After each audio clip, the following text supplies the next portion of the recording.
to me, a mission trip is just kind of a reality check.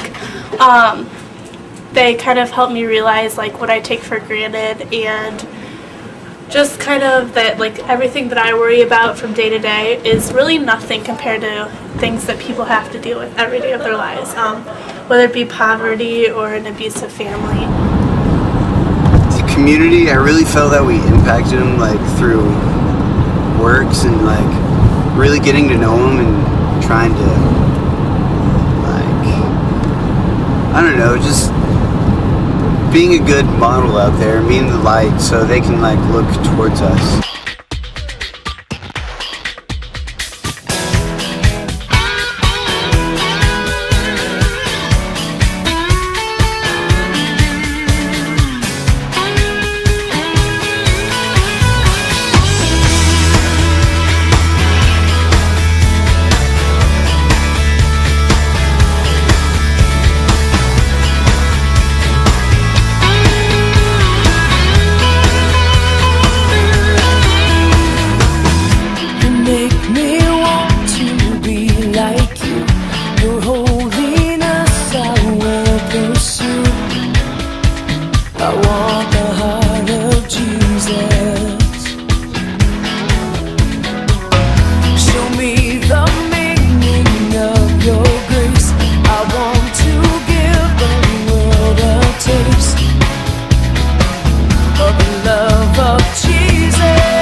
A couple people came up to me, older natives, came up to me and just thanked me so much for what our group did and we're doing for these people.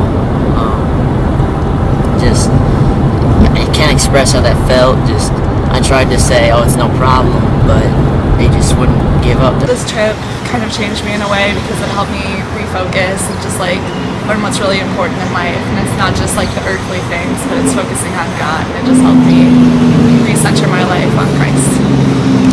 We had a lot of bonding time together, and it was really good for us all to talk about what happened to everyone and what our stories were, who the kids we were that we met, and just like what we did that day. And it was really good to see what other people was happening in their experiences and then what was happening in our experiences. One of the awesome things that I found about leading youth mission trips that's different from regular mission trips is God seems to always have this theme ready for us of something that we're going to learn. In West Virginia, that theme was about prayer, and in South Dakota, our theme was really about getting out of your comfort zone and kind of seeing what God can do when you're out of your comfort zone. And it was awesome kind of seeing that progress throughout the week. That first night, everybody was scared and didn't know what to think and just was really uncomfortable.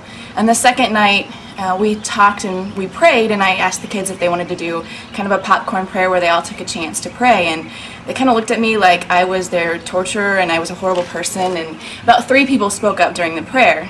Well, later in the week, we did the same thing, and I thought the prayer was going to go on forever.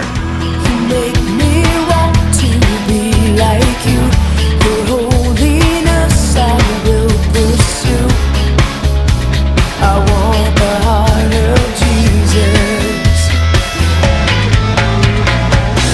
Show me the meaning of your grace.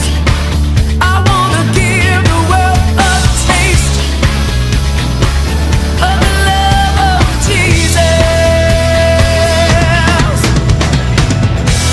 Make me salt.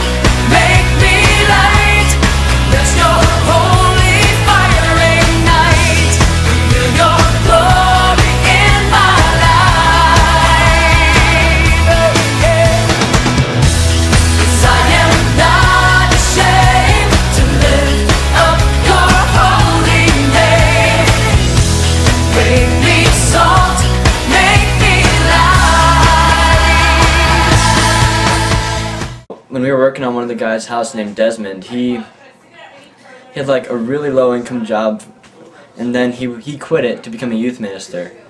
And at the end of our trip, like at the end of working at his house, he called us a blessing for coming to his house.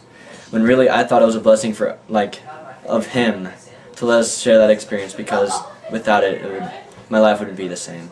I mean, it just made me grateful, just like every mission trip I've ever been on does, because you don't realize what you have until you see people that don't necessarily have the same things you do.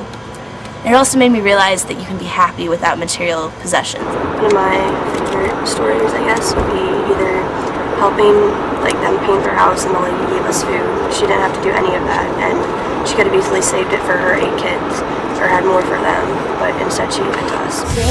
As a sin on a hill, a lamp on a stand, mold me in your image, the work of your hand. How did it change me? It changed me a lot. I just feel like I'm closer to God and the people in our youth group. I was having a hard time focusing on God, and I wasn't remembering why I was here on this earth in the first place. And now it's been in the back of my mind, actually the front of my mind, since the first day we got there. One of the kids that impacted me a lot was Ike. He lives with a family of 5 or so kids, one older brother and then a couple older sisters. He's the youngest of the bunch, and I had the opportunity to spend 3 hours with him at a thing we call Kids Club, and it was nice to be able to focus all my attention on him and give him some love for 3 hours. It's hard for these kids to just be kids. Kids shouldn't have to grow up like that, but I know that what we did there made so much of a difference to them. You could just tell by the looks on their faces, and when they came back to the barbecue later that week, that we knew that we had done something good for them. Make me salt, make me light, let your holy fire ignite, reveal your glory in my life. Hey, hey, hey. 'Cause I am not ashamed to lift up your holy name. Make me salt, make me light. Oh, yeah, yeah, yeah, yeah. Make me salt, make me light. Let your holy fire ignite. Reveal your glory in my life. 'Cause I am not ashamed to lift up your holy name. Make me salt, make me light. Oh, yeah, yeah.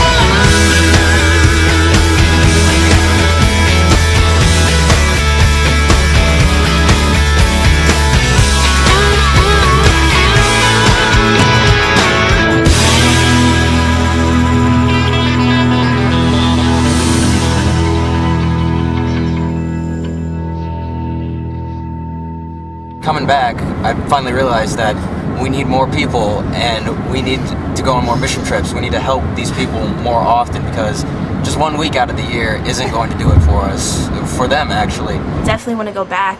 I'm going back in the middle of July for another mission trip to South Dakota, so I'm really looking forward to that. If I had the chance, I would go back in an instant. I can't express how you got to sign up for a mission trip.